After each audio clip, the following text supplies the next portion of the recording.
Bom dia, boa tarde, boa noite, sejam todos muito bem-vindos a mais um vídeo aqui no canal Vem Dividendos. Eu sou o Rodrigo Colombo. Hoje nós vamos falar sobre fundos imobiliários estão caros. Bom, antes da gente iniciar no vídeo, eu quero pedir para você se inscrever aqui no canal. Se inscreve aí, é de graça, me segue lá no Instagram, eu faço muita pergunta, respondo muito vocês lá. Diariamente eu tô lá respondendo e também entra na lista de transmissão do Telegram que eu mando todos os dias informações para vocês, detalhes, pego perguntas que o pessoal me faz no Instagram, mando ali, dou mais uma explicada em áudio, em vídeo. Todos os links estão aqui na descrição, então vamos lá, participa. Hoje eu quero responder para vocês uma pergunta que muito é me feita, todos os dias são feitos para mim. Rodrigo, fundo imobiliário tá caro, né? O pessoal vem, Rodrigo, o FIB tá caro, Rodrigo, ABCP tá caro, Rodrigo, HGLG tá caro. O pessoal me pergunta isso e hoje eu quero explicar um pouquinho pra vocês, eu quero conversar sobre esses detalhes. Eu queria perguntar um negocinho pra vocês. Vocês perceberam que eu estou gravando de uma forma diferente agora. Tô gravando a tela do meu computador com um documento que geralmente eu estou fazendo, né? Então aqui nesse documento tem várias informações. Vocês querem que eu comece a deixar essas informações, esse documento na descrição para vocês baixarem? Se vocês quiserem, deixa nos comentários que a partir dos próximos vídeos eu começo a deixar esse documento lá para vocês acessarem, imprimir, colocar para ler, enfim, começo a pensar nisso para vocês. Então assim, quando as pessoas elas vêm conversar comigo perguntando se esses fundos estão caros, né? Na maioria das vezes, os investidores, vocês, né? Talvez não você especificamente, mas os investidores que me perguntam isso, eles não comparam com nada. Eles só dizem que está caro porque valorizou nos últimos meses ou dias, né? Agora vai estar aparecendo para você alguns gráficos aí e eu quero que você responda nos comentários para mim, olhando esses gráficos. O FIB 11 tá caro? O ABCP 11 tá caro? O HGLG 11 tá caro? Bom, esses três foram os exemplos que eu usei no começo. O que você respondeu? Todos eles estão caros? Alguns ali, tipo a BCP, caiu um pouco, então será que tá barato? Já tá voltando pro nível, né, para aquilo que era?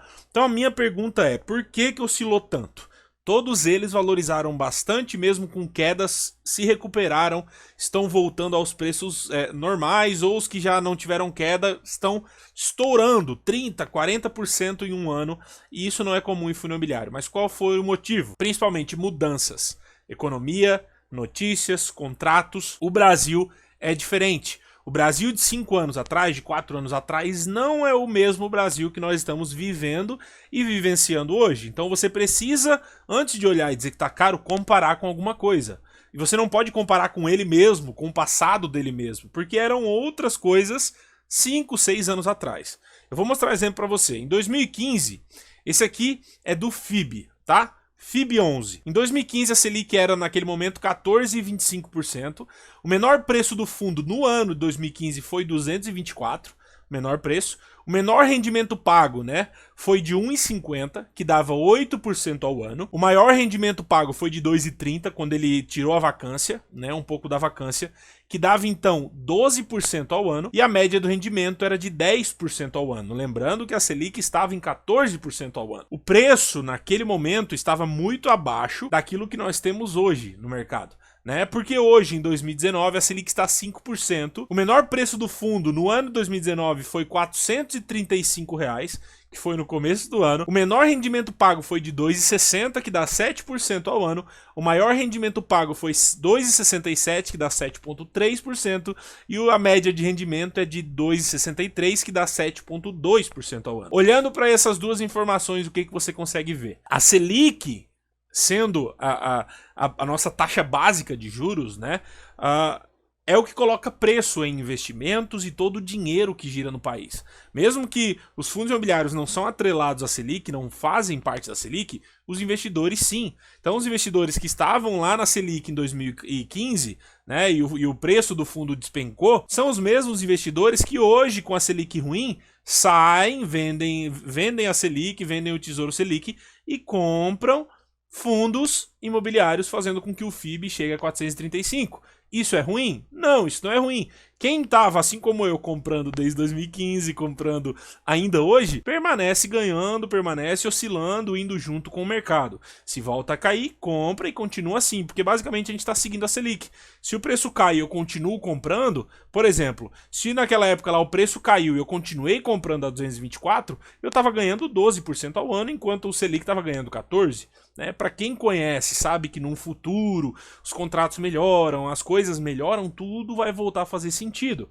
Tá? Então não tem motivo para você olhar e dizer, ah, tá tudo muito caro, se hoje a Selic está em 5%. Então você precisa se basear em algo, analisar baseado em algo. Então, se você não sabe por onde precificar, se você não sabe por onde analisar, o que analisar, faça pela Selic, porque já é um começo, né? Usa um valor acima da Selic, usa uma porcentagem acima da Selic. Eu vejo muita gente iniciando dessa forma e eu acho válido, né? Vamos supor, a Selic hoje está a 5%. Então você coloca o seguinte, ah, Rodrigo, pô, mas não vale a pena eu entrar num fundo que está pagando 5%, porque eu vou estar ganhando mesmo que a Selic, não faz sentido. Mesmo que, se você olhar que no longo prazo vai valorizar, mas eu não quero entrar nisso. Então se você olhar e disser assim, ah, cara, mas sei lá, ganhando 6,5% para mim faz sentido. Então fechou, você criou uma estratégia, você criou algo para você botou um preço para você naquilo que você está olhando. Então um exemplo, ó, eu até coloquei um exemplo aqui. Encontre um ponto onde você fica tranquilo em investir e arriscar mais que a Selic, 30% acima da Selic, por exemplo. Isso é um exemplo. Então, 5% mais 30% dá 6,5%. Então, eu só invisto em fundos que me paguem pelo menos 6,5%, porque eu estou garantindo aquele risco. Daqui a pouco a Selic cai mais e a sua base de preço, 6,5%, vai cair junto.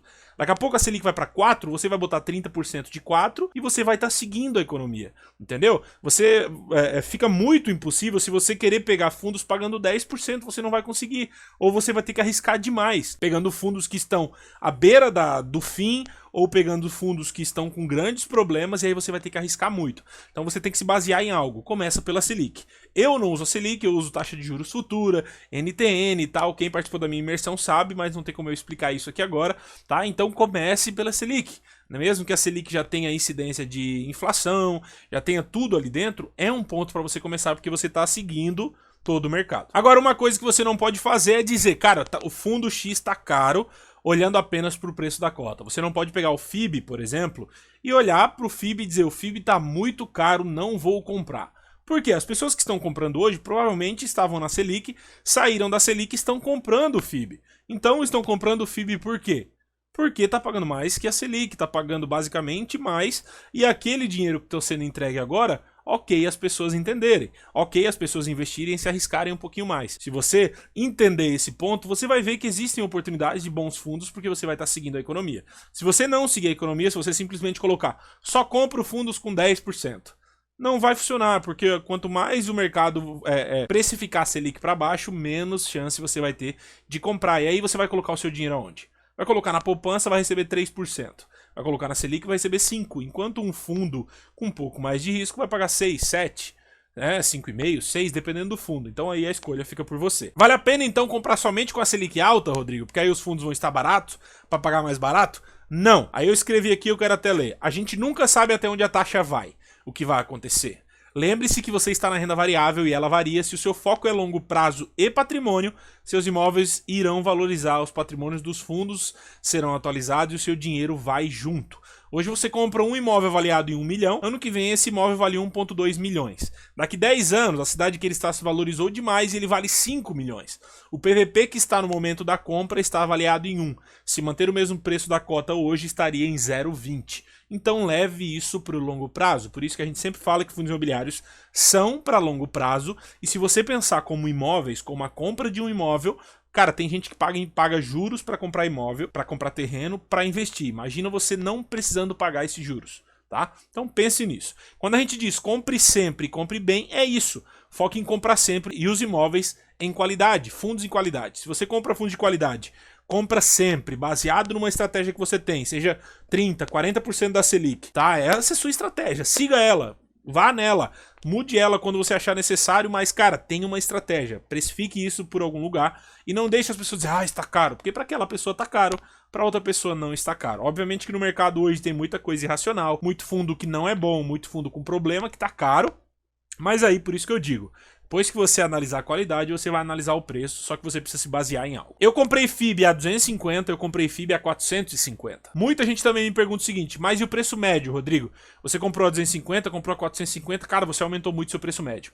Gente, você precisa entender, lembrar que qualidade, de qualidade e não de preço. De preço médio, tá? Se o seu foco é trade, se você pensa em vender, ok. Mas se o seu foco é renda, você tem que comprar ótimos fundos de qualidade, garantir que eles tenham qualidade. E uma coisa que eu quero falar, porque muita gente tá dizendo, é só no Brasil que isso acontece. É só no Brasil que isso acontece. O Brasil é todo errado, né? E a gente mal entrou e as coisas já estão ficando caras. Cara, para com isso. Isso não é do Brasil. Eu tenho algumas imagens que vocês estão vendo aí agora, vocês vão ver aí agora, da taxa de juros dos Estados Unidos, tá? Taxa de juros dos Estados Unidos que veio caindo, hoje está na faixa dos 2, 2,5, 2,25, enquanto os fundos pagam quanto? 3, 3,25, 3,50, os maiores fundos imobiliários. Então isso não é no Brasil, é lógica. É uma taxa de juros mãe, uma taxa de juros que comanda o mercado e os investimentos seguem aquilo ali. Se você seguir, pelo menos você estará dentro do negócio, dentro do jogo e vai saber o que fazer, vai saber para onde ir. Agora a tarefa de casa, eu tenho uma tarefa de casa para você, eu acho que eu nunca fiz isso. Abra sua carteira e comece a analisar. Pega lá os fundos que você tem e começa a analisar. Entende o que está rolando com cada fundo, vê se os fundos ainda são bons, vê se estão dentro daquilo que você quer. Não olha para preço médio, não olha para quanto você pagou, mas olha para a qualidade e pensa, será que eu ainda posso mais? Será que esse fundo continua bom? Né? Será que ele continua bom nesse preço? Será que ele continua bom ainda nesse ano? Né? Nesse momento ele ainda é bom? Tem qualidade boa? Ainda tem perspectiva de crescimento? Aí depois você pega e vai olhar o preço. Porque aí você vai dizer, beleza, ele tá pagando mais que a Selic. Vale a pena pra mim? Opa, vale a pena. Mas geralmente você vai olhar fundos bons e você vai ver que vai valer a pena porque a taxa mãe do país tá totalmente diferente. Agora, quando alguém aí em algum grupo aí de WhatsApp, de Telegram começar a falar que os fundos estão caros, você sabe o que falar, né? Essa pessoa geralmente vai estar analisando pelo gráfico e não pela economia, pelo que tá rolando. Tá óbvio que aqui foi só o início, só a ponta do iceberg para esse estudo, mas já é o início para você parar de falar que todos os fundos estão caros e começar a analisar se realmente eles estão caros. Pega essa regra da Selic, tá? Mais 30%, mais 40%, eu não sei de quanto que você, quanto apetite a risco você tem. Tem gente que entra no mesmo valor da Selic e tudo bem, tá? Cola na parede, imprime, cola na parede no lugar onde você vê. Eu já fiz isso por muito tempo. Até eu ia aprendendo e analisando, eu colava tudo na parede. Eu via, eu lia tudo aquilo e eu sabia que era a minha estratégia, eu sabia que eu tinha que manter. E você vai ver que pouco importa a Selic, presidente mudar e tal, porque você vai estar seguindo a economia do país. Se a economia do país chegar numa Selic de 0, você vai estar vendo que os fundos vão ficar mais caros, porque mais gente vai entrar, né? Só que ele vai estar pagando menos, só que acaba ainda pagando um pouco mais que a Selic. Então é isso que você vai precisar fazer, precisa analisar. Só depois me manda a comissão dos rendimentos lá em 2029, daqui a 10 anos, em forma de agradecimento. E eu queria deixar um recado para vocês, assista o vídeo da entrevista do Nod e do Arthur Vieira de Moraes. Eu vou deixar o link aqui no primeiro comentário ali, cara, assista. Eles explicam de forma mais técnica. Aqui no canal eu procuro explicar um pouco mais abrangente para não entrar em cálculos e tudo. Um pouco do que eles colocam ali, que os fundos não estão caros, ok? Eles estão seguindo o mercado, seguindo para onde a economia do Brasil tá indo. Espero que você tenha gostado e como eu falei lá no começo, deixa nos comentários se você gosta desse formato, com as escritas, para enquanto eu falo vocês forem lendo e forem gravando. E se vocês querem esses documentos aqui embaixo para fazer download, bota aí nos comentários que eu também passo a deixar nos próximos. E eu espero que você tenha gostado, que tenha curtido, deixa o seu like aí, se inscreve no canal se ainda não inscreveu, me segue no Instagram, me segue a lista lá no Telegram para participar de tudo que eu falo com vocês durante o dia. E é isso, deixe seus comentários, deixa o like, compartilha esse vídeo para quem você acha que vai ajudar e a gente se vê nos próximos. Até mais!